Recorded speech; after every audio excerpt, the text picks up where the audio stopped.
तो एक तरफ अनाज सड़ रहा है, दूसरी तरफ गरीबों को अपनी जरूरत का राशन नहीं मिल पा रहा है। यूपी के फतेहपुर की बुढ़वा पंचायत में एक बुजुर्ग महिला को राशन के लिए भटकना पड़ रहा है। इनके पास राशन कार्ड है, लेकिन इसलिए राशन नहीं दिया जा रहा क्योंकि बायोमेट्रिक मशीन पर उनके अंगूठे के निशान का मिलान नहीं हो पा रहा है। नहीं झरत नहीं गई है। अच्छा, खेतों में शीला इस बार नहीं उतना झरा है। हाँ, तो अब बिन नहीं पा रहे हैं। हाँ।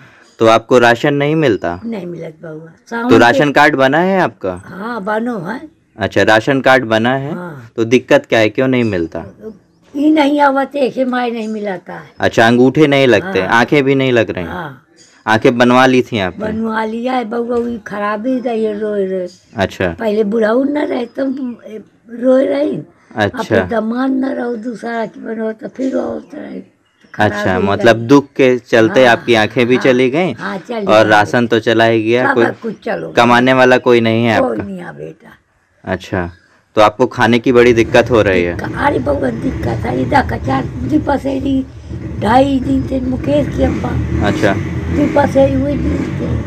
अच्छा, आसपास मदद से जो थोड़ा बहुत मिल जा रहा है, घर वाले दे रहे हैं, बस वही है। भोले खाई गई थी तो उसी 2.5 किलो चावल दी थी। अच्छा, भगवान खूब आपका दिन भला करे। अच्छा, लेकिन आपका जो खुद का राशन कार्ड है उससे आपको कुछ नहीं मिल रहा? कुछ नहीं मिलो, इससे धरो है वो सीलापत। वहीं आपको बता दें कि ये समस्या किसी एक जिले या इलाके तक सीमित नहीं है, इसीलिए सामाजिक कार्यकर्ता सभी जरूरतमंदों को अगले कुछ महीने तक निःशुल्क राशन देने की मांग कर रहे हैं, उन्हें भी जिनके पास राशन कार्ड नहीं है। हालांकि केंद्र सरकार ने इस मांग पर तो ध्यान नहीं दिया है, लेकिन एफसीआई के गोदामों में पड़े अतिरिक्त चावल को सैनिटाइजर के लिए इथेनॉल बनाने की मंजूरी जरूर दे दी है। लेकिन इस कदम ने सरकार की प्राथमिकता को सवालों के घेरे में ला दिया है। जानकारों का कहना है कि सरकार आखिर चीनी मिलों के शीरे और अक्सर खराब हो जाने वाले आलू का इथेनॉल बनाने में इस्तेमाल क्यों नहीं कर सकती? क्यों सरकार गरीबों का पेट भरने वाले चावल का इस काम के लिए इस्तेमाल करना चाहती है? राइट टू फूड कैंपेन से जुड़ी सामाजिक कार्यकर्ता अमृता जौहरी से बात की हमारी सहयोगी एनिका एरन ने। आइए सुनते हैं। किसी को भूखा नहीं सोने देंगे और सबको राशन दिए जाने का सरकार का ऐलान है, वादा भी, लेकिन जमीनी हकीकत इससे जुदा है। तमाम रिपोर्ट्स बता रही हैं कि फिलहाल सबको राशन नहीं मिल पा रहा है। इस मुद्दे के तमाम पहलुओं पर बातचीत करने के लिए हमारे साथ right to food activist Amrita Johri जुड़ गई हैं।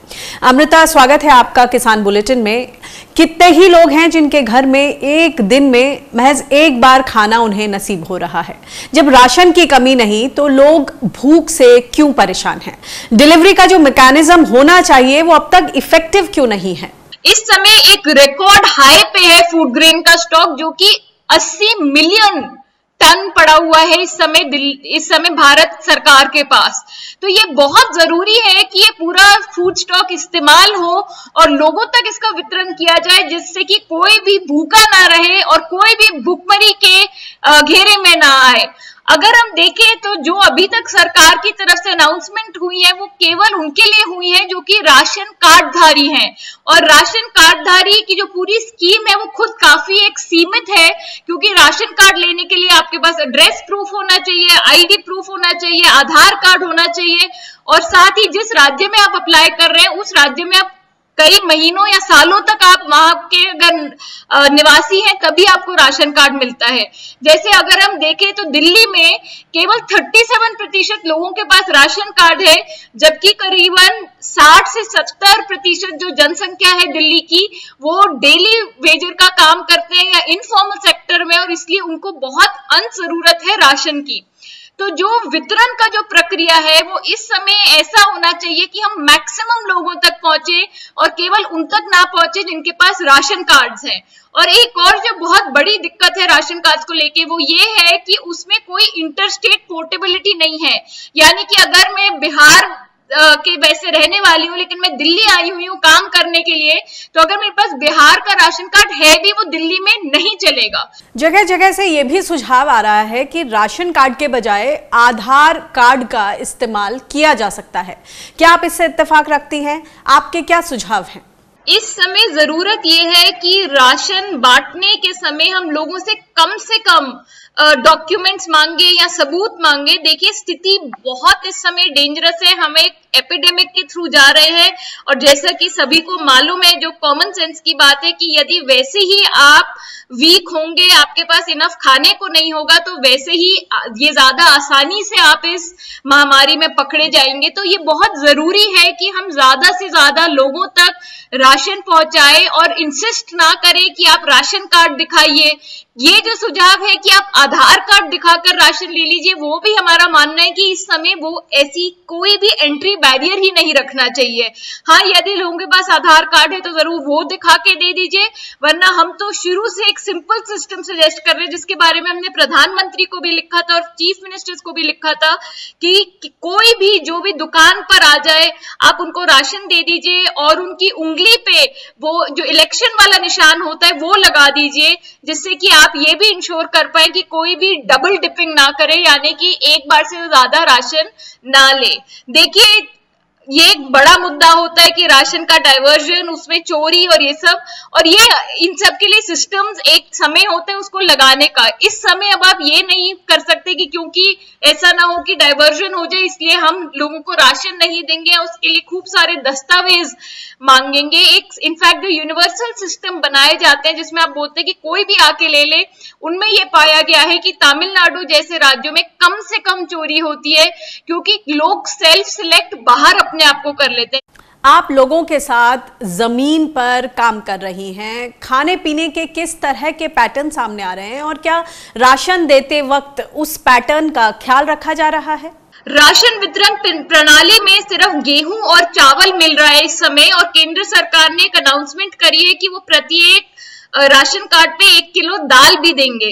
लेकिन अगर हम देखें कि फूड कंजम्पशन और कुकिंग के लिए और भी कुछ जरूरी चीजें हैं जिनको कि एक्चुअली पीडीएस में इंक्लूड करना चाहिए, जैसे कि खाने बनाने के लिए तेल, मसाले, दूध और नमक, हल्दी, जिससे कि जब आप पीडीएस में एक परिवार तक पहुंचाए राशन तो कम से कम उनका इतना हो जाए कि 1 महीने तक उनके पास इतना सामग्री रहे कि वो कम से कम खाना पका पाए। सरकार ने सरप्लस राइस की सैनिटाइजर बनाने की बात कही है, क्या आपको लगता है कि प्राथमिकताएं मिसप्लेस्ड हैं? ये तो बहुत ही मतलब शॉकिंग अनाउंसमेंट हम सबको लगी ऐसे समय पर जब लोग भूख से तड़प रहे हैं, खाने की मांग कर रहे हैं। पूरे देश में आप देखिए कितना ज्यादा इस टाइम बदहाली है और लोग ये चाहते हैं कि कम से कम उन तक राशन पहुंचे, कम से कम ये ना हो कि हर समय आप सोच रहे हैं कि अब अगले मील में हम क्या खाएंगे। ऐसी भी रिपोर्ट्स आ रही हैं कि कहीं पे बच्चे अगर हम देखें तो मेंढक खा रहे हैं, कहीं पे घास खानी पड़ रही है जिंदा रहने के लिए और भुखमरी की स्थिति पूरी बन रही है देश में। इस समय पे ये तो बहुत ही एक शॉकिंग पॉलिसी डिसीजन की ओर या घोषणा की गई है कि हम सरप्लस चावल का सैनिटाइजर बनाएंगे। मुझे लगता है कि कोई भी ऐसी चीज बिल्कुल इल एडवाइज्ड है इस समय पे। जो राशन है वो आप लोगों तक को दीजिए जिससे कि वो जिंदा रहे। और साथ ही कुछ इकोनॉमिस्ट का तो ये मानना है कि अगर हम देखें इतना इस समय सरप्लस है कि आप यूनिवर्सल भी कर सकते हैं, आप सबको पीडीएस भी दे सकते हैं और तब भी आपके पास कुछ स्टॉक रह जाएगा, जिसका कि बेहतर यूज तो यही होगा कि आप उसको भी लोगों को ही दें, डबल राशन दे दें अगर आपके पास इतना ज्यादा स्टॉक है। सरकार के मुफ्त दाल दिए जाने का जो ऐलान था उसे महीना भर होने को आ रहा है और जगह जगह से हमें इस तरह की खबरें आ रही हैं, रिपोर्ट्स आ रही हैं कि लोगों को दाल अब तक नहीं मिल पाई है। नेफेड के अधिकारी से बातचीत हुई थी कुछ दिनों पहले, तो उन्होंने कहा कि वितरण शुरू हो गया है। आखिर इसकी ये जो गैप्स हैं इसकी जिम्मेदारी कौन लेगा? तो एक्चुअली ज्यादातर राज्यों में अभी तक वो पहुंचा नहीं है और इसलिए बहुत जरूरी है कि ऐसे समय में जब इतना ज्यादा डिस्ट्रेस है, इतने आपातकालीन स्थिति में जब भी कोई घोषणा हो तो केंद्र सरकार को उसके साथ 2 और चीजें बतानी चाहिए। एक तो टाइमलाइन क्या होगी, समय सीमा क्या होगी लोगों तक वो राशन या वो चीज पहुंचने की, और दूसरा कि इसके लिए जिम्मेदार अधिकारी कौन है और जिम्मेदार नोडल डिपार्टमेंट कौन है। अगर हम देखें कि जब इतना डिले हो जाता है, आज के डेट में हम 22 अप्रैल को बैठे हैं और अभी भी ज्यादातर राज्यों में दाल नहीं पहुंचा है, तो ये तो बहुत ही गैर जिम्मेदारी का काम है। और हर एक घोषणा को कम से कम एक अनाउंसमेंट होनी चाहिए कि इसकी प्रक्रिया क्या है, जिससे कि घोषणा केवल घोषणा ना रह जाए।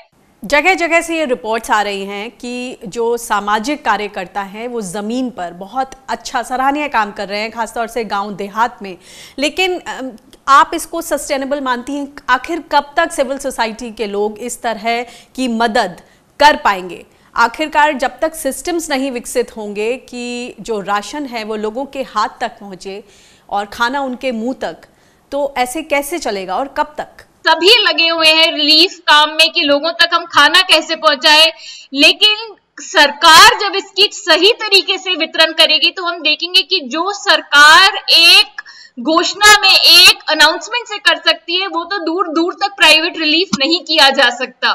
जैसे प्राइवेट रिलीफ आप एक जगह पे मैक्सिमम क्या 10 लाख 15 लाख लोगों तक आप पहुंचा पाएंगे, जबकि सरकार एक बार में ये कर सकती है तय कि जो 80 करोड़ राशन कार्ड धारी है उन सबको वो केवल गेहूं चावल ना दे के उसमें कुकिंग ऑयल भी दे, साबुन भी दे, दालें भी दे, सही से मसाले, नमक, ये सब कुछ दे, और साथ ही में यूनिवर्सल भी कर सकती है। देखिए जो संसाधन है वो ऑब्वियसली जो सरकारी संसाधन है वो उसका कोई मतलब कंपैरिजन ही नहीं है एक तरीके से प्राइवेट रिलीफ के साथ। और जरूर प्राइवेट रिलीफ ये कर सकते हैं कि जो लोग बिल्कुल ही किसी भी सिस्टम में नहीं आ रहे उनकी मदद करे, उनको सरकार तक पहुंचाए।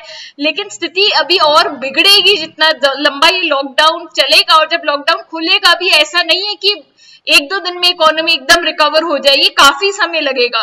तो सरकार को इसको short term, mid term, long term में पूरा सोच के इसके बारे में, और specially food security, health security और साथ में वेतन के लिए कुछ ना कुछ प्रावधान करना पड़ेगा। जी, बहुत बहुत शुक्रिया हमसे बातचीत करने के लिए अमृता जी।